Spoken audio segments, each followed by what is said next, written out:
교사 베이직 오늘 주시는 말씀 골로새서 1장 24절의 말씀입니다. 골로새서 1장 24절의 말씀.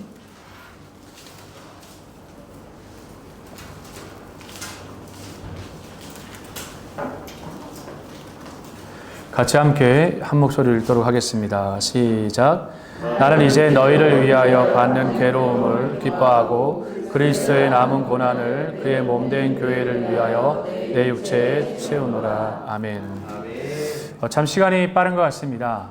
벌써 5월달 가정의 달이 오늘로서 마무리되어지고 6월달로 이렇게 접어들게 되어집니다.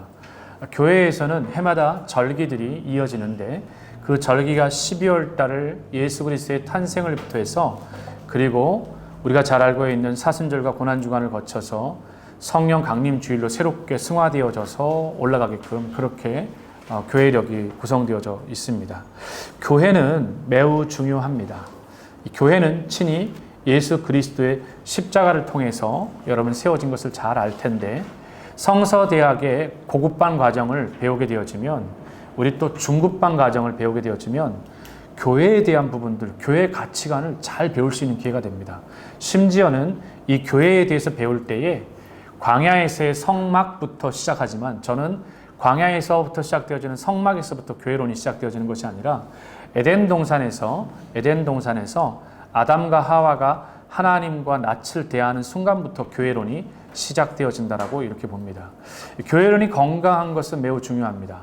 교회론이 건강한 만큼 우리의 헌신, 우리가 하나님을 사랑하고 또 하나님의 교회에 또 매 순간순간마다 또 영광 돌리는 그런 가치와 또 그것이 달라질 수 있기 때문에 그렇습니다.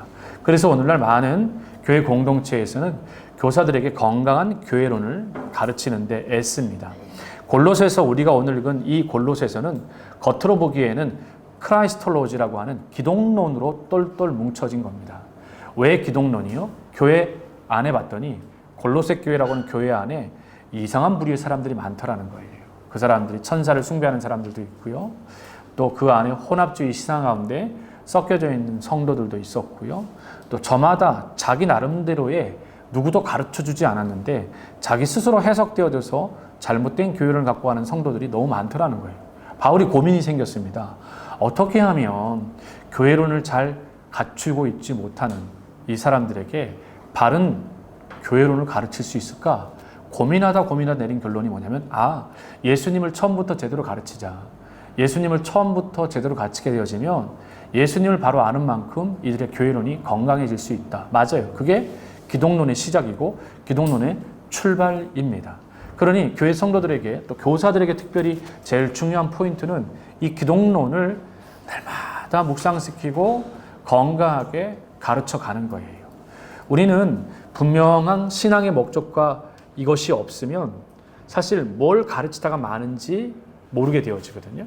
그래서 제가 제일 중요한 건 숲을 보고 그 숲에서 조금 안으로 들어가는 방식을 저는 분명히 봐야 된다고 생각을 해요. 인투 더 바이블 강의할 때 저는 첫 강의가 무조건 역사로 시작을 해서 역사로 마치는 하나님의 말씀으로 시작돼서 하나님의 말씀으로 마치게 되어지는 이 한 역사의 타임라인에 한복판에 오신 예수 그리스도라고 하는 그래서 그 프레임을 무조건 처음부터 설명을 해요. 그게 프레임이 설명이 되어지고 그게 성경에 대한 종합적인 첫 번째 숲이고 그 숲에서 안으로 들어가 봤더니 큰 나무들이 있네.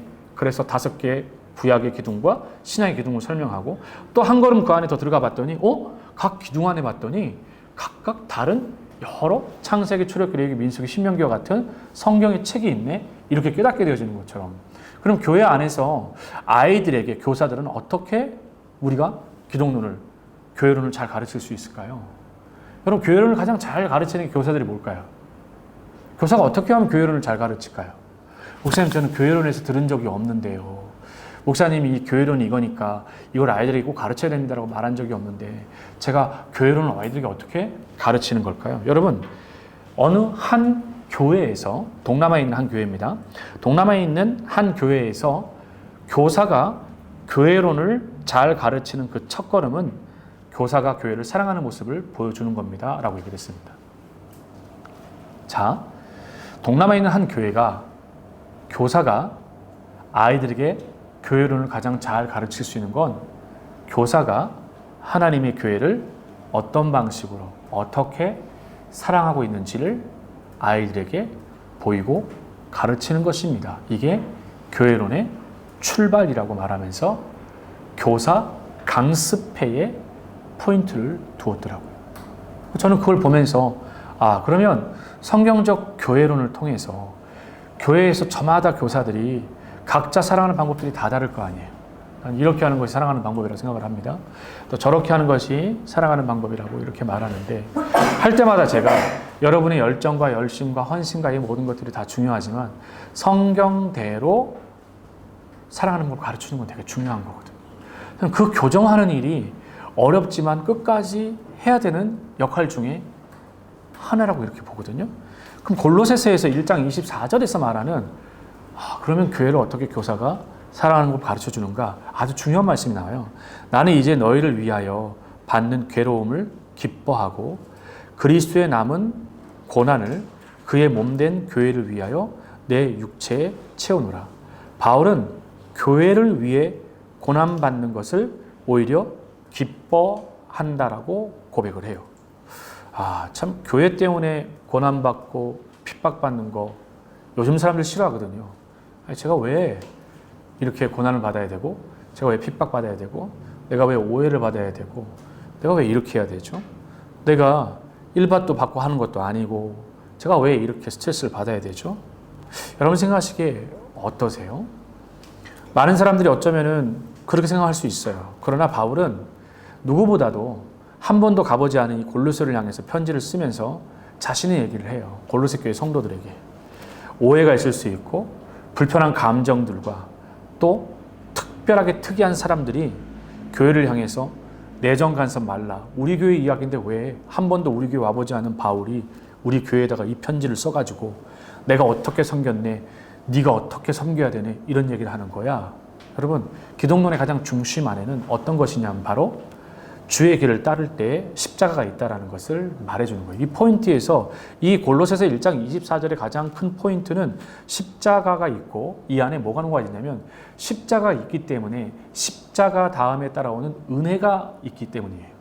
이 문장 안에는 목사님 십자가가 전혀 안 보이는데요? 이 안에는 은혜도 전혀 안 보이는데요? 이렇게 말할 수 있지만 그렇지 않아요.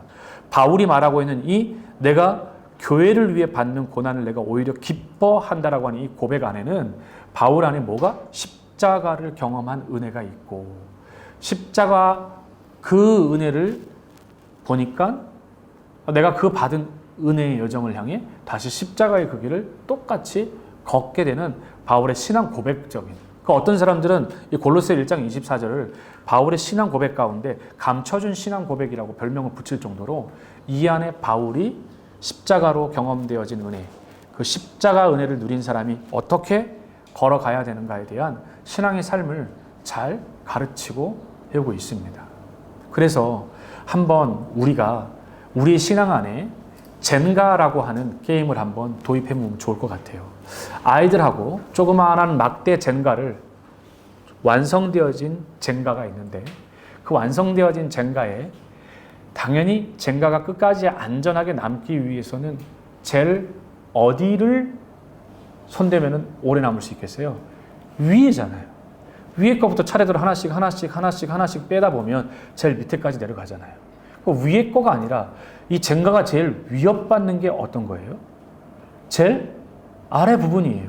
예를 들어서 젠가가 쌓여져 있는 것이 칸이 들어가 있는 게 3 곱하기 3에서 이렇게 나와 있는 배열이라고 그러면 당연히 이렇게 3개라고 3개가 들어가 있다고 말하고 한다라면 3개 밑에 걸 다 빼버리면 어떻게 돼버릴까요? 아무리 똑같이 딱 뺀다 그래도 동시에 3개를 빼지 않는 이상은 100% 무너지게 되어지는 거잖아요. 그럼 바울의 신앙 안에서 제일 뿌리 깊은 제일 밑에 들어가 있는 것 중에 하나가 뭐냐면 바울은 바울론에서 십자가예요. 바울 서신 그가 쓴 13권을 보면 각각의 편지 안에 바울의 제일 밑에 들어가 있는 건 십자가예요. 두 번째 바울에게 드러나는 것이 뭐냐면 바울의 제일 십자가 밑에 바로 붙어 있는 것이 뭐냐면 은혜라고 하는 거예요. 그러니 이 두 개가 바울 신앙 가운데 흔들리지 않아요. 그리고 마지막 하나를 봤더니 복음 전파예요. 십자가와 은혜와 복음 전파라고 하는 것이 들어가 있으니까 그의 신앙이 흔들리지 않는 견고한 신앙으로 세워져 가는 거예요. 우리는 10년, 20년, 30년 신앙생활을 해왔지만 우리의 신앙의 뼈대를 잘 살펴볼 필요가 있어요. 아직도 막 뒤죽박죽 섞여져 가지고 정리 안 된, 보통 10대 아이들의 방에 들어가 보면 그렇지 않나요? 아이들 보면은 옷 하나 입으려면은 뭐 10개 보면은 싹 정리해 놓지만, 남자들은 잘 안 그럴지 몰라도 여자애들은 어때요? 싹 정리해 놨지만 다시 그날 뭐 입을지 아래에 맞추고 하다 보면 또 엉망이에요, 엉망. 네? 남자들도 그러나요? 김수희 집사님 많이 공감하는 것 같은데요. 여자애들은 정리 아닙니까? 네? 정리가 안 되는데 다시 정리를 또 이렇게 해놓잖아요. 그럼 신앙도 정리되는 신앙을 한번 보세요. 정리되는 신앙을 한번 생각을 해보시면, 내가 신앙이 잘 밑에서부터 차례대로 정리가 되어지는지 한번 볼 필요가 있어요. 아직도 뒤죽박죽 되어져 있어가지고 어떤 경우에 이 신앙이, 어떤 경우는 이런 신앙들이, 그런 신앙들이 아니라 제일 밑바닥에 견고하게 흔들리지 않는 그 신앙을 자리매김해 주는 것, 이게 너무 중요하다라는 거예요. 이 세 가지가 기본이 되어질 때 그 사람의 교회론이 완성되어져 가는 거예요. 교회론은 뒤죽박죽 되어진 상태에서 완성되지 않아요. 자기가 좋아하는 것으로만 교회론이 완성되지 않습니다. 자기가 뭐 특별하게 관심을 갖는 것으로 교회론이 완성되지 않아요. 예수님이 십자가에 못 박혀 죽으시고 그 죽으심 다음에 그것을 경험한 사람들이 누려지는 은혜이고, 그것이 누려진 사람들을 향해서 예수님이 당부하셨어요. 뭘 당부하셨어요?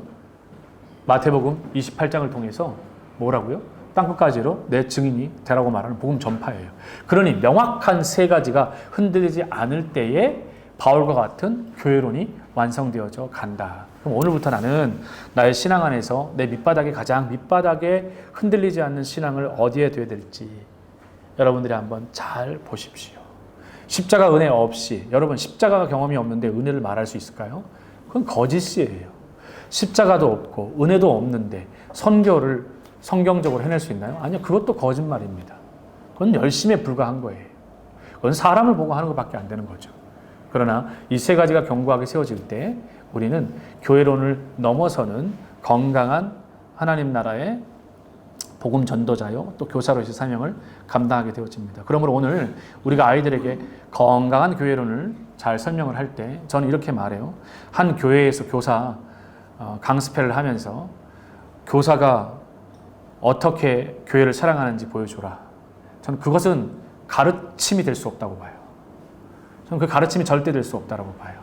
그건 그 세 가지 기본이 되어지는 것에서 파생되어야 될 문제인 것이고, 그런 은혜를 경험한 사람이라고 전제할 때 나오는 건강한 교회 사랑함이 있는 것이지, 그 셋이 기본이 되지 않는 가운데 되어지는 것은 있지 않아요. 그래서 오늘도 내게 과한 건 없는지, 내게 부족함은 없는지, 그런 균형을 잘 잡아서 하나님 은혜 안에 잘 세워져 나갈 수 있는 그러한 건강한 교회론을 아이들에게 가르치고 또 지도하고 영향을 흘려보낼 수 있는 그런 믿음의 교사들이 되어지기를 간절히 소망합니다. 기도하겠습니다.